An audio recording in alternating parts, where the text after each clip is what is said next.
भरतपुर नाम के गांव में मनीष अपनी पत्नी रेखा और 2 बच्चों बंटू और चिंकी के साथ रहता था। मनीष अपना एक छोटा सा ढाबा चलाता था।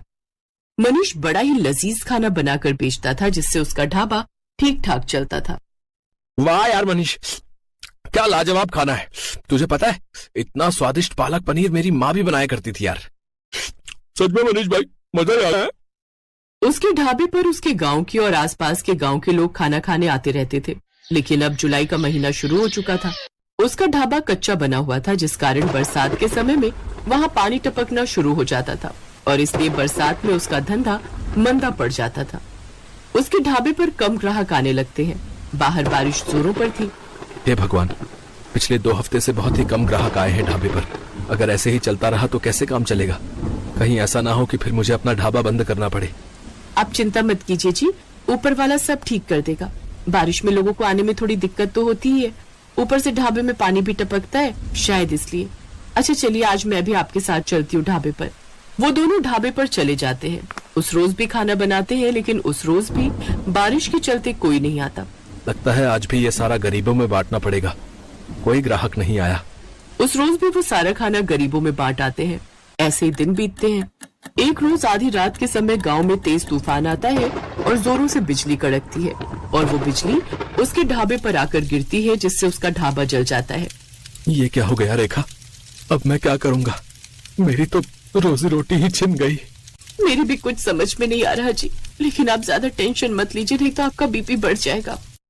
दिन पर दिन बारिश बढ़ती जा रही थी और मनीष उसी बारिश में काम ढूंढने निकलता है, लेकिन उसे कहीं भी काम नहीं मिलता।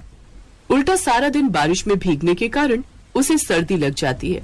अब जैसे तैसे वो अपने दिन काट रहे थे। फिर एक रोज रेखा का मुंह बोला भाई माधव उनके घर आता है।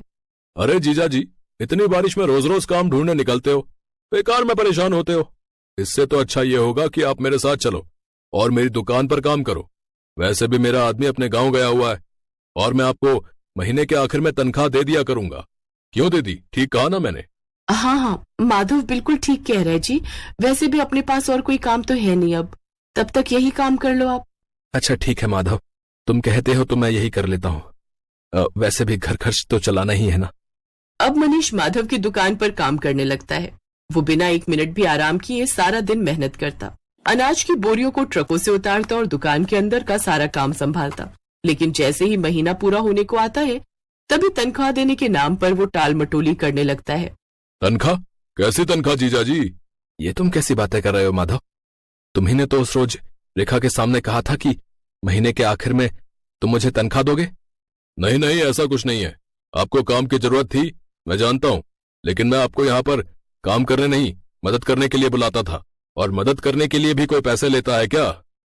ये तुमने मेरे साथ ठीक नहीं किया माधव, मैं तुम्हें देख लूंगा। अरे जाओ जाओ, बड़े आए मुझे सबक सिखाने वाले। मनीष दुखी मन से घर आ जाता है।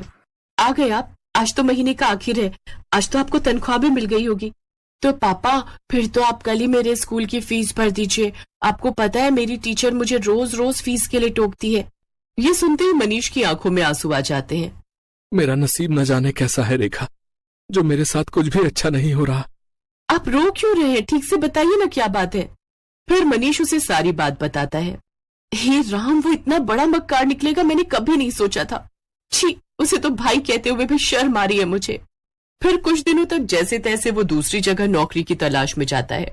तब जाकर उसे एक बड़ी कोठी में ड्राइवर की नौकरी का काम मिल जाता है, जहां उसे महीने के 10,000 रुपए तनख्वाह के रूप में मिलते हैं। लेकिन उससे वो ड्राइवरी के अलावा अपने घर के काम भी लेते और इसी के सहारे अपना घर खर्च चलाता है। ऐसे ही एक शाम जब मनीष काम से घर लौट रहा होता है, तभी उसकी नजर सड़क किनारे गिरे हुए बच्चे पर जाती है, जो कि लगातार मदद की गुहार लगा रहा था। कोई मेरी मदद करो। ये तो किसी बच्चे की आवाज आ रही है। मनीष जल्दी से उसे पास के डॉक्टर के पास ले जाता है और उसका इलाज करवाता है।